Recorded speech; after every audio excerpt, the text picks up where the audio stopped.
What's up, Jason Mewes here saying snooch to the nooch, and you're listening to Mark and Me. Snooches.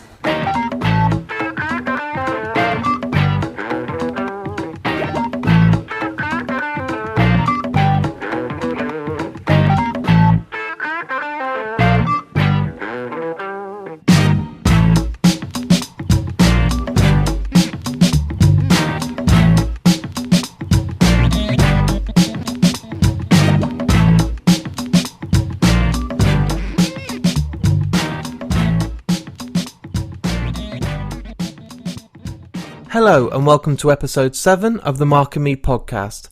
As always, I'm your host Mark, and joining me on today's episode is Jay himself, yes, Jason Mewes. I've recently been on set of a film which I'm sure you heard about on the last episode with Brian O'Halloran. The film is Madness in the Method, which was filming not too far from my hometown of Leicester in Derby.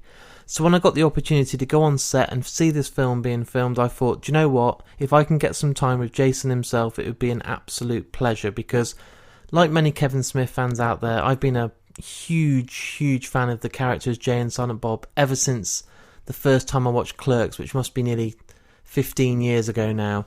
I suddenly became really obsessed after seeing this and just wanting to see more. So when I got to see Chasing Amy and Mallrats and see more of these guys and what these characters are up to, I just fell completely in love with them. A lot of Kevin Smith fans seem to be very hardcore into these characters, and after the recent news that the new Jay and Silent Bob reboot movie is coming out, I'm absolutely thrilled and I can't wait to see more of these characters again on screen after all these years. Now there's a bit of a backstory to this interview and how it came about. So as I said on the last episode, I was lucky enough to sit down with Brian O'Halloran, the man who plays Dante in Clerks. This was a great opportunity for me. It was a pleasure to sit down with such a nice guy, and reading the tweets and the feedback and the amount of downloads that have come from this interview has been, again, just so flattering. And I just want to thank you all for taking the time to listen and just spending time giving me feedback, because just reading all these tweets and seeing how much you're all enjoying these interviews makes it all worthwhile. So when I got to go on set and I was speaking to Brian, there was talk that I'd hopefully get some time with Jason. So one of the first days I drove to Derby, it was a Monday evening after work. I was really tired, but I thought if I actually get to speak to Jason and get this interview, it's all worth it. I arrived on set in this hotel, and I'm not going to give too much away because I've kind of promised Dominic I'm not going to talk about this film, and well, I'm not going to lie, Dominic's agreed to do a future episode with me, so if I balls it up now, he's going to be coming for me and probably not get this interview that I want. So I'm going to keep it quite minimal. But I arrived at this hotel where they were shooting a certain scene, and obviously as director, Jason's very busy, and he's the lead role in this movie. So it was really kind of, whenever he had a spare 5 or 10 minutes, I was going to grab him and hopefully get some content for you guys out there.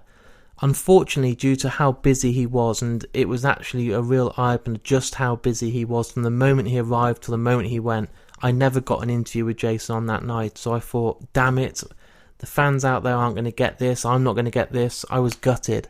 So on the way out, there's Jason standing outside getting some fresh air, and I said to him, oh hi, how's it going? He was like, yeah, cool. He said, what are you doing around? I was like, I really wanted to get an interview. He's like, no problem. Come back to me on Friday. We're shooting another scene in a house. Please feel free, come down and we'll get the interview done. I know it's important. So I was absolutely made up. I arrived on Friday at the set at this house. I thought, here we go. We're going to get this interview done.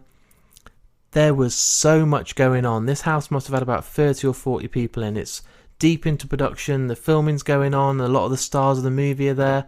I didn't want to get in the way. Things were going great. I saw some scenes with Brian being filmed, and it was absolutely awesome, seriously, and I was just so excited for the film. I thought, I'm not going to get in the way here. I don't want to just take Jason away while he's in the zone and in this moment. So I just thought to myself, this is one interview that's just not going to happen. I drove home. I was a bit down in the dumps because I just thought, it's a shame. I've been very lucky to be on set, and it's been an absolute gift to be there.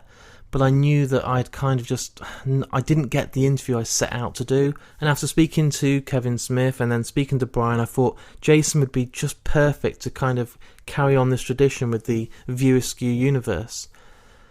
The next day, I got a text. I was invited personally by Jason to his hotel to get the interview done. I couldn't believe how lucky I was and how fortunate I was going to have some time with Jason, but I knew he'd probably be very tired from filming. I arrived there. It seems so crazy to say it out loud, but it was like meeting up with an old friend that I hadn't seen for a while. He was exactly as I wanted him to be.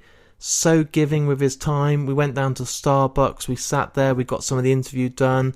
We then spent a bit of time driving around Derby looking for some food. We then went to more of the film set.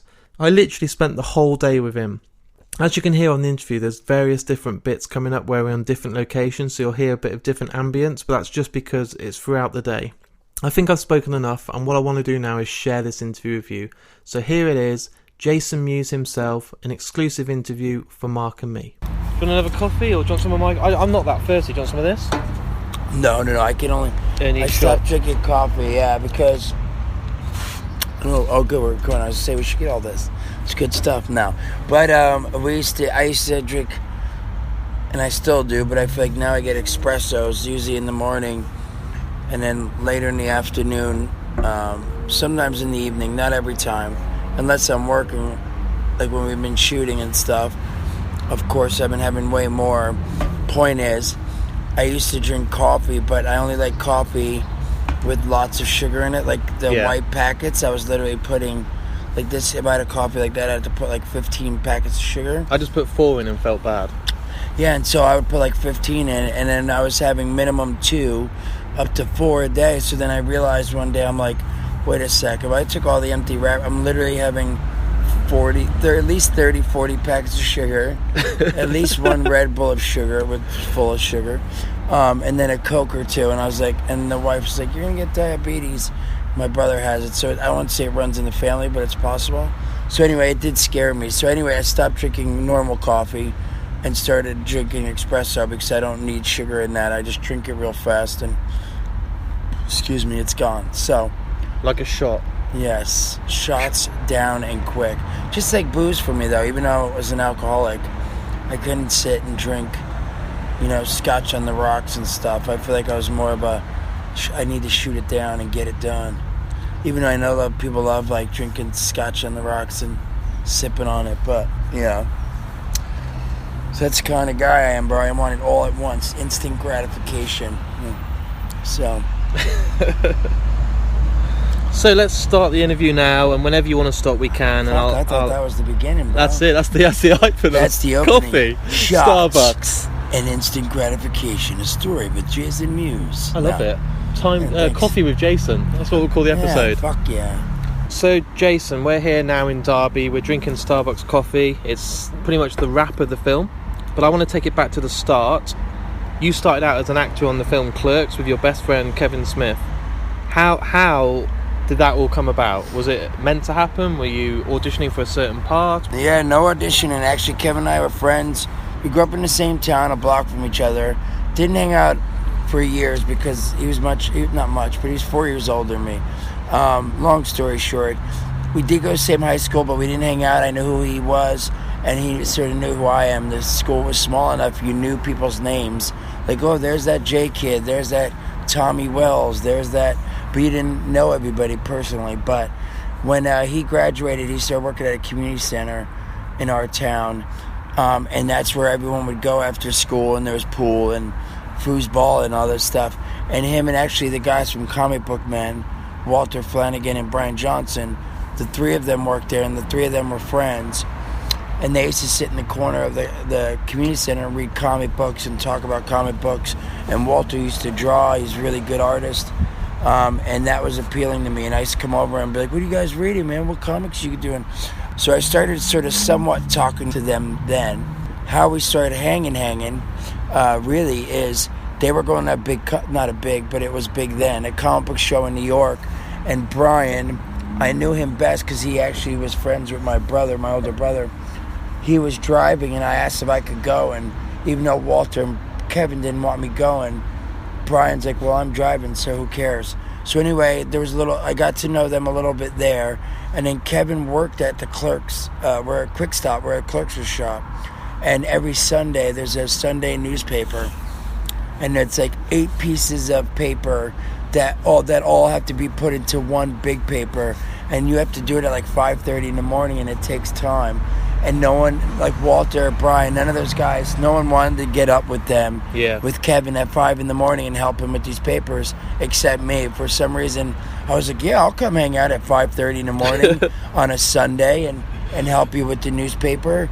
So then that's how Kevin and I really started bonding over comic books and me helping him with the paper on Sundays. And we'd watch Degrassi and Silver Spoons when we were done.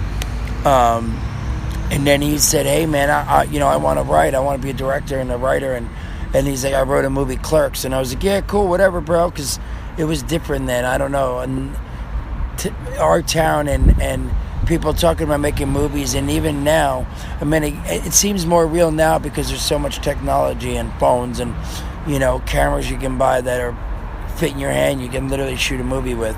But I was like, yeah, cool, whatever. And then months later, he handed me the script and said, look, I wrote a character based on you because I find your sense of humor funny, and so does Brian and Walter. You're obnoxious and whatever. I wonder if other people would find you funny. And so he wrote the character Jay based on me and who I was, and that's exactly how I acted. Mine is selling the weed. Kevin and I never sold weed. I never sold weed. But I used to literally hang out in front of convenience stores. I used to yell stuff like, hey, what up, baby? And obnoxious stuff, and dance and pull my ball bag out, and all that obnoxious stuff I said or did in the movie, that is stuff I had said or done in the 3-4 years that him and I had been hanging out at that point. So is it quite freaky now that people will quote back to you some of that stuff you used to say, like, I am the Click Commando and Berserker and all this crazy stuff? Is it you're going on to set basically just being you? Yeah, I mean, definitely, again, I'd love to take credit for every word said in there. I mean, again, I think that the obnoxiousness and the personality is, on all the movies, me. But again, don't get me wrong, some of the clever, really clever stuff is definitely Kevin's stuff. Like the Click Commander and the way, that whole scene, of course, Kevin wrote that. But yes, no, it's awesome. I mean, Snooch to Nooch is definitely something I had said. At that age, it started off, so Nooch means just kidding, and I know we're going back, but nah, just kidding is something I really said. Me and my friends, we used to say, nah, I'm just kidding, like, I saw your mom naked last night, oops, nah. So nah meant just kidding without saying it in a full sentence, I'm just kidding. And then it turned into Nooch, I just busted your car window, is that, Nooch. Or I just pissed while you were sleeping, I pissed on your bed, Nooch. That meant I'm just kidding, and Kevin started writing that in the movies, and it turned into Snooch to the Nooch and Snoochy Boochies. So that's a big thing people say, and that's what it means, and it really can mean anything now because it's been transformed so many times. But yeah, no, it's awesome when people, again, it's flattering to me. It's been 25 years almost. And yeah, it's pretty crazy because I never expected anything. After the movie was done, Clerks, I went back to my normal job, which was roofing. When I graduated high school, I started roofing, putting roofs on houses in New Jersey. And so I went back to that job, and I didn't know that there was a process, and it went to film festival, Sundance, and that, a studio could see the movie, let alone buy it and then put it out in theaters, and then also then give Kevin a deal, and then Kevin keep writing me and our characters in the movie. So then they had Mallrats, Chasing Amy, Dogma. So I had no idea, man. I just went back to work and didn't realize it. Then we did Mallrats, and I even went back to work after Mallrats.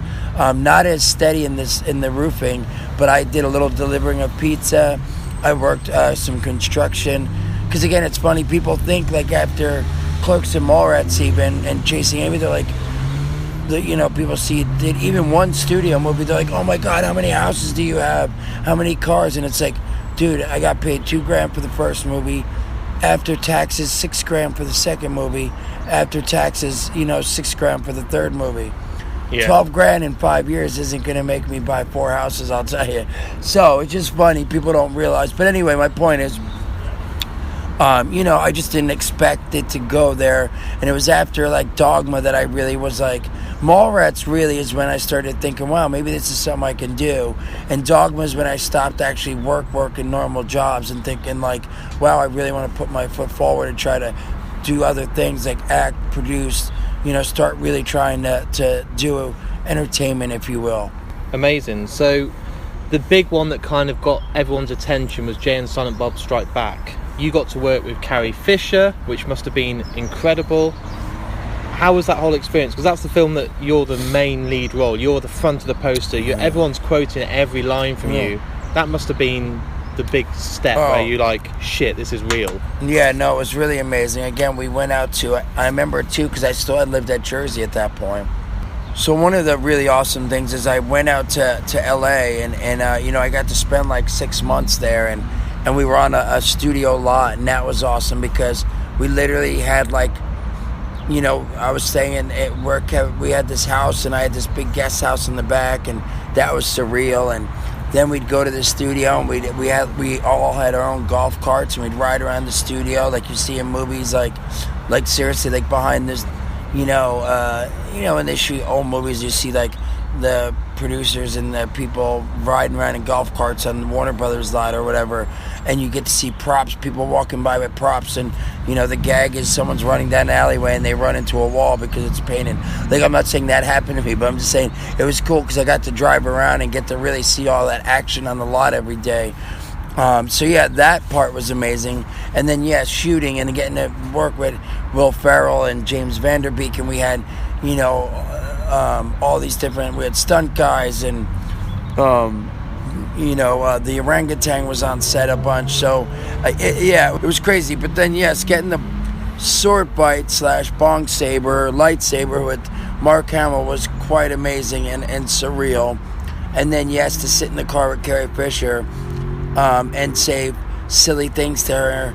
It was, the whole process was day after day, it was just amazing. Getting everything we got to do was really, really fun. So again, it's like each movie we do is just as fun. Clerks 2 honestly was super, super fun for me, because that one, we were in Anaheim, and the movies was right next to where we all stayed at this hotel that literally was like connected. So it was like camp. It's like every day we'd shoot all day, and then everyone would leave their doors open, and we had this whole floor of this hotel, so everyone would like walk up and down the halls. And I don't know, every time I shoot something with Kevin, honestly, it's been amazing, because it's like a lot of the same people, the same script supervisor most of the time, DP, transportation, crafty, everyone, a lot of the same people year after year, and you don't see them for 2 years, and then you spend 4 months with them, and then you don't see them for 2 years, and you spend 4 months. So it's been so much. I always have a blast working with Kevin, not to mention that him and I are best friends, and it's just awesome to hang out with him. But and then of course it's fun as well to do other people's stuff and all that. But I'm just saying, with him, it seems like camp, and I'm getting to work with my best friend. But don't get me wrong, this experience has been amazing. Dom Burns has been awesome, because me taking on the role as director and the lead actor, it's like I've had to come in and then be like, okay, let's set it up like this, let's do this, and then talk with Dom and go over stuff, and then I have to go get wardrobe and hair and makeup, memorize my dialogue, then jump in and do a scene, and then we're going to move to another scene in a different room with a different setup. So then I have to step away and go, okay, can we get a 2-shot here, and then we walk in this. But Dom's been a big help, because some mornings, to be honest, it's like been like we've worked from 2 a.m. till 3 a.m. Time to get home and sleep, I wake up, breakfast, coffee, write the set, and I have to memorize 3-page monologue with against Gina or Brian or whatever. So he'll be like, all right, we're gonna do this shot, so how do you want to set it up? And I'll like be like, what? So it's been a big help having Dom, honestly. I can't imagine doing both directing and the acting and not having Dom, so that's been great. Chaz, everyone on the crew, honestly, has been amazing. They at least 4 or 5 nights in the cold, in the rain, staying an hour and a half over throughout this whole shoot, and it didn't seem like one person complained, and everyone knew they were just trying to make the best movie possible, because again, no one's it wasn't a huge budget, humongous budget, no one was getting rich, so it just seemed like everyone really just wanted to make a really good fun movie, and their heart was in it, and that's what it seemed like for me, and from my perspective of watching everyone on set and being here for 3 weeks, a month, whatever it was. So how did it actually come about that you decided you want to go from being in front of the camera to the guy behind it? I mean, look at Ben Affleck. He's done it, and he's done pretty well for himself. He's done really well for himself on it. It's great. It's so crazy because I remember, it's like stands out in my head. I remember,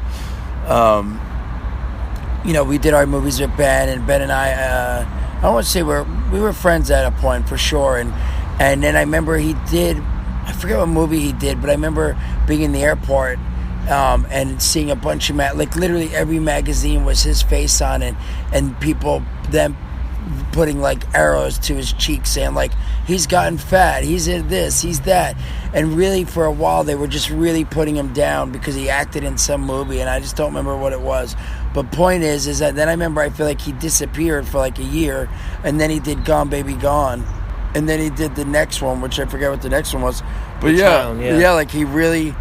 Like, I don't think I've seen such a, rise to a career with Good Will Hunting, and he did Chasing Everything, Good Will Hunting, and this and that, and, he was the talk of the town, and then they were like, fuck him, he sucks, and really bashed him to him winning, an Oscar.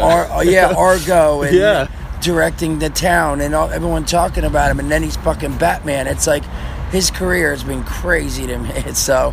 I mean, it's great because I think he's a really good dude, and so anyway, but yes, am I winning Oscar? No, I don't think I'll be Argo. So yeah, just over the years doing the movies and just being behind in front of the camera and seeing how things, and then the director being like, hey, can we come from here and do this? And in my head, I'm like, well, wouldn't it be cooler if you came from this angle? And what if you did this? And I just started thinking that way, and I don't know, I just really wanted to do it because I've I like acting, but I just felt like it was time to try to spin other plates, and then so I got to produce a couple of Kevin's movies, and so I felt like I just really wanted to direct. So yeah, so Dom and I worked on The Devil's Tower, and afterwards we had coffee before I left London, and he was saying like, hey bro, I could tell you want to, you in your head you would love to do something else. And I was like, yeah man, I really want to direct, and I really want to act and do something where I'm a little more serious, and maybe a American Psycho or Hannibal Lecter.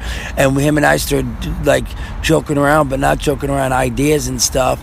And then I went home, and 2 months later he's like, hey, I have that idea, I wrote some stuff down, and he sent it to me, and I said, oh, that's awesome, here's a couple other ideas, and I sent it back to him, and then he wrote down more stuff. And that's really, it's crazy how fleetingly at Starbucks an idea came up right before I left Derby a couple years ago, and now I am here back a couple years later, and we're doing the movie. So it's been a real amazing situation.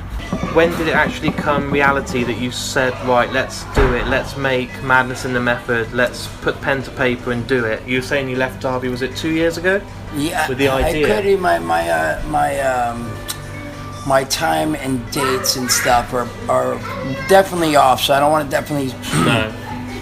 I can't say for sure it was 2 years ago, but it seems like it's been 3 years, 4 years. But again, it was soon after that he actually sent the script. I would say within the 6 months to a year, with a little back and forth, he sent the script. And then from there he said, it took some time. He had to finish up a movie. I was doing a tour with Kevin. Then we came back to it probably about a year, 6-7 months later. So anyway, I'm just saying it was a lot of back and forth, don't get me wrong, but then it was probably a year ago that he actually was like, hey, I'm really focused on this now, and he started putting feelers out about the financing. And then we discussed, because again, it's something I wanted to do is directing, but then I also was like, well, I don't know if I'm acting in the lead in it. Do I wait and not direct this one and maybe the next one? So again, it was a lot of back and forth, but it was again, timing wise, I feel like it was 8 months ago, right around Sundance, which is what the new one just passed. Yeah. So I guess it was a year ago probably a month, around Sundance a year ago, not the one that just passed, is when we started, we had half the financing. A couple months later, we had all financing, and then a few months later, I believe we started shooting our LA shoot. So yeah, man, it's again, it just sort of came together in about a year, the actual money being in the pocket and being able to start shooting in LA and putting the cast together and all that has been about a year now. So I don't know, it's fantastic. It came together, and then yeah, I don't know, it's been awesome. So, but yeah, it really did sort of come about just from Dom asking me, saying, hey, because like I said during Devil's Tower even, and other movies too, but Devil's Tower I was chiming in like, oh, well, how about I come in from here, and why don't you just get this on my face because I feel like it's intense or whatever. And I was just throwing suggestions out. So the director of that was not Dom. Dom was producing that one. Owen Tooth was the director. Anyway, point is afterwards, Dom was, again, we were met up before I was going back to LA, and he just said, hey, I could see that how your brain was working and all this stuff, and he's like, well, what do you think? So, I don't know, it was just cool that Dom saw that, and we talked, and then here we are, so. So now this is obviously your debut film as a director. What's been the biggest learning experience? I mean, I definitely think, of course, and I don't know if I said it earlier, but it definitely was a lot tougher than I knew it would be tough, but it was a lot tougher than I expected, being the lead and directing, because again, it's tough to come in and want to focus on how the shot's going to look and where the actors are coming from and from what angle, and a two-shot, a steady cam, all that type of fun stuff that to me, how the picture looks, the movie looks, and then also to try to focus on memorizing a 3-page scene, and then getting hair and makeup and wardrobe and making sure your mic's on and making sure all this stuff. It was a lot of work. It was a lot more work than I expected.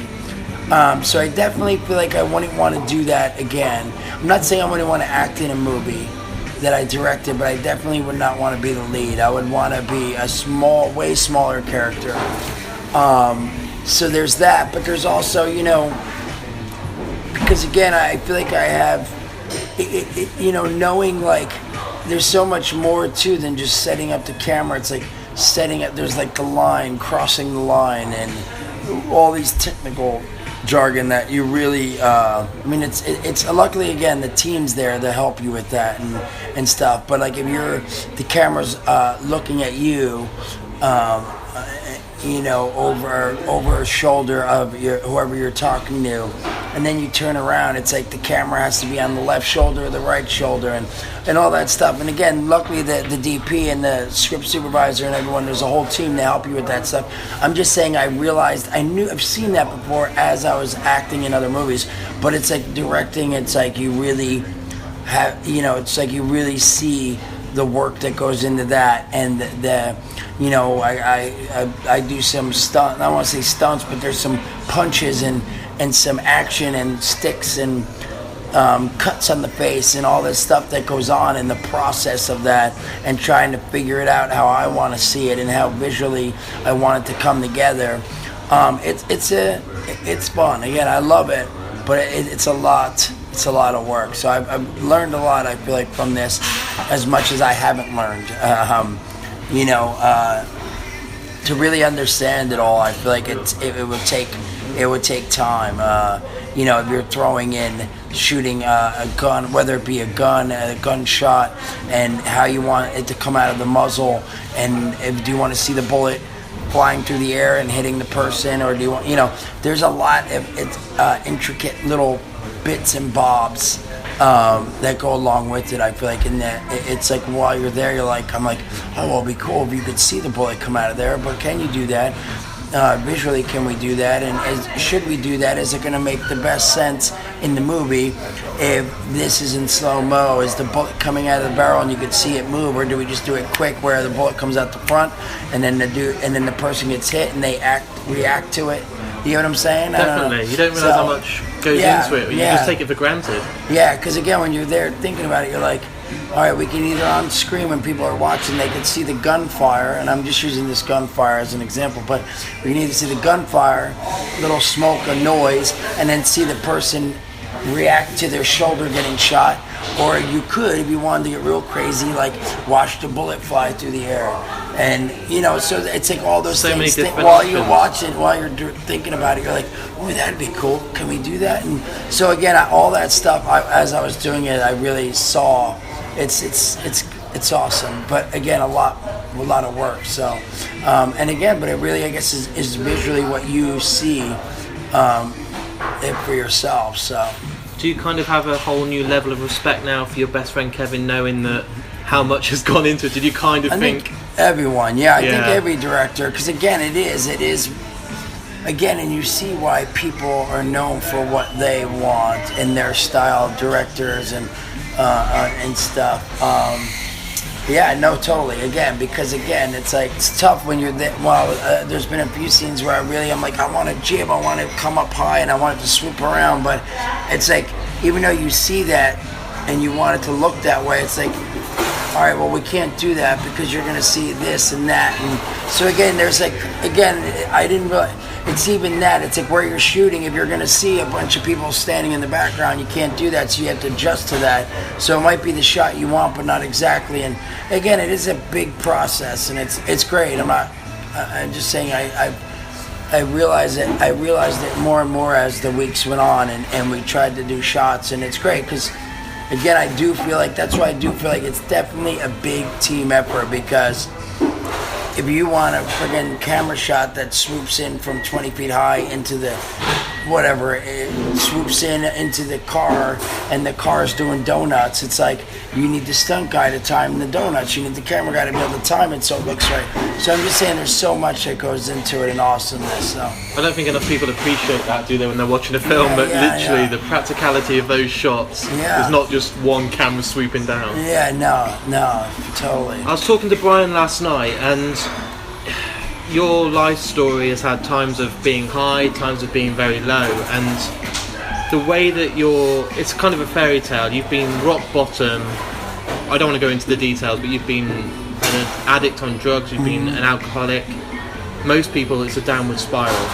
You've took that, you've rose above it, you've got clean, you've become a really good actor, you've become a director, a father, a husband in the last few years. That is the fairy tale film. How does it actually feel to be on the good end of it when most other people don't get to see that? I don't know. It's great, of course, but it's tough. It's tough because, again, I see it, of course, but it's,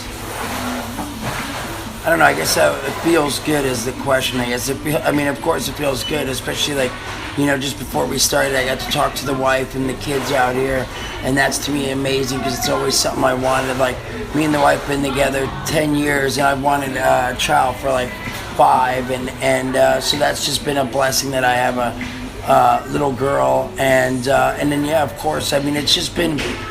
I do feel lucky because, again, besides all the support I've gotten with over the years, staying sober with not only my friends and family. Again, we started the podcast, Kevin and I, and we have all the people who listen to the podcast, Jay and Bob Get Old, who will ask me how many days sober you have and stuff, because they've listened to the podcast, and I've sort of been accountable to all these people.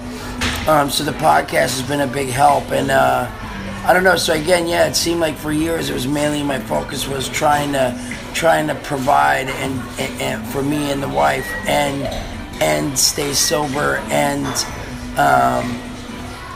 it's been I don't know. It's hard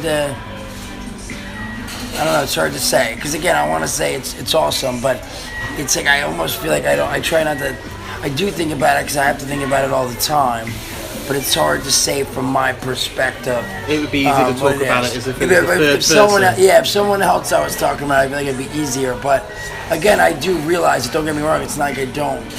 I'm not saying I'm not grateful and I don't realize what's happened, and thank goodness, because again, there was some bad moments, and luckily Kevin was there and my wife was there to support me because, I look back at those moments, and if I didn't have someone to, I didn't have something to look forward to, like, hey, if I don't get sober, my wife's leaving me and Kevin's not going to work with me anymore and I'm not going to do this, so screw it, I might as well get more messed up.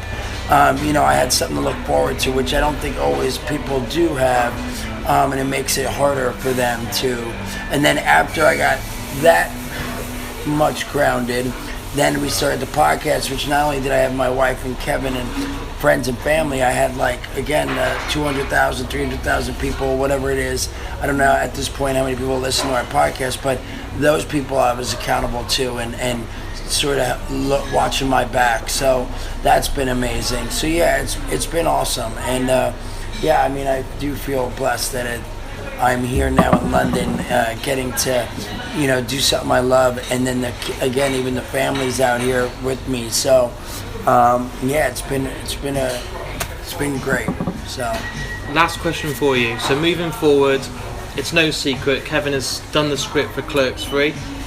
We heard that you might be in Moose Jaws. Jay and Silent Bob are going to return for that.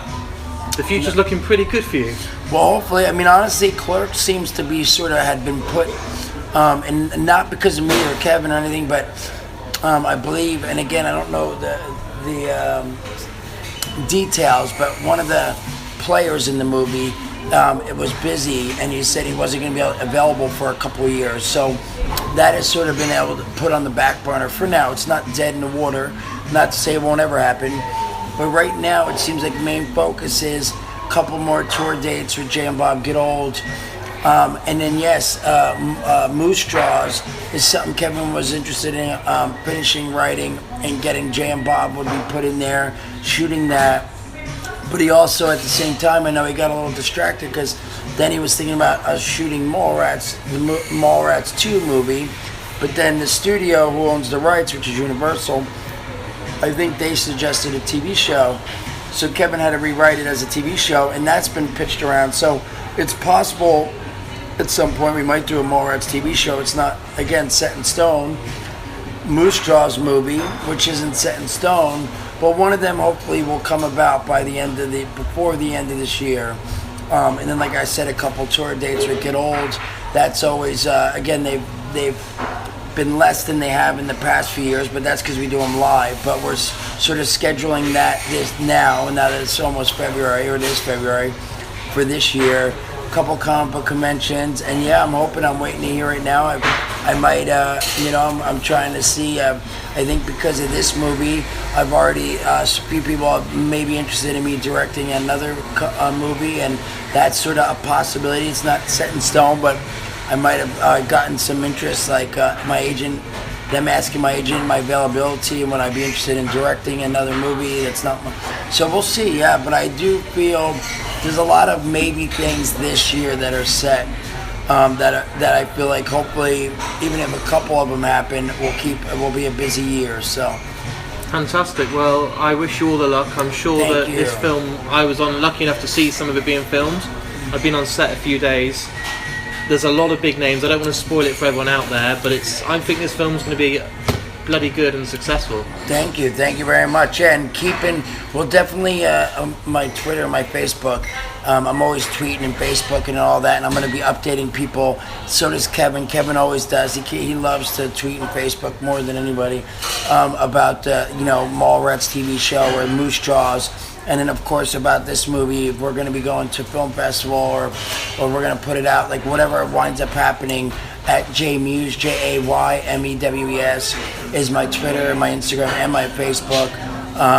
So look on those social media platforms of me or Kevin, and you'll find out more about the films or Kevin's films, Mallrats. I mean, Kevin, I even feel like is writing another script, so we'll see. So there it is, the interview with Jason Mewes himself on various different locations around Derby. You name it, Starbucks, on the way to get lunch, some was in the car, some was back on set of Madness and the Method. We then went back to Starbucks. I mean, we must have got through about 15 coffees that day, but, the energy levels are there for it, and I really hope you've all enjoyed listening.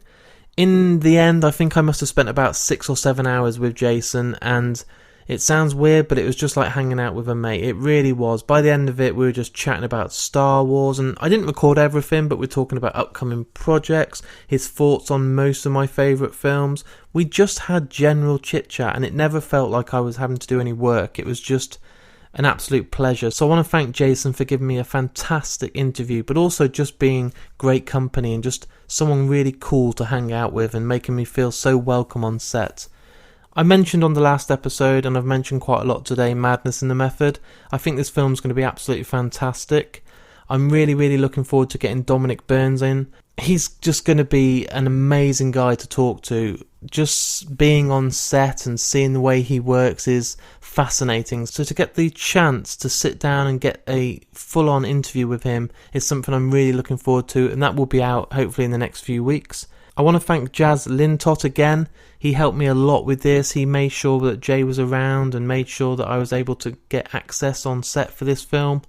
There's some really, really good moments I saw being filmed, and I would never ruin it for anyone by discussing them in detail, but this film is going to surprise a lot of people, and I'm really, really excited. I also want to give a big shout out to my friend Scott Higgins. He helped me endlessly on set. He was there filming, he was there helping me carry stuff. It was just like having my own little PA. Now, everyone out there, your support for this podcast is amazing. I can't believe I'm already on episode 7. I've got an unbelievable guest coming up for episode 8, but I'm not going to ruin it. As always, I like to hold things back and tease you all on Twitter, on Facebook, and I've even got an Instagram now, so you know, what next? I might start a Snapchat. But, you know, in the meantime, go on markandme.com, look at my social media channels. Thanks again, Jason. I hope you've all enjoyed it. Keep the feedback coming, keep the tweets coming, keep everything coming. I'm loving this at the moment, and it feels like I'm just starting to get going. So there's going to be some awesome stuff coming up, and thank you all for taking the time to listen. Take care. Noise, noise, noise, smoking weed, doing coke, drinking beers. Pack her ass, my good man. Time to kick back, drink some beers, and smoke some weed. Yeah,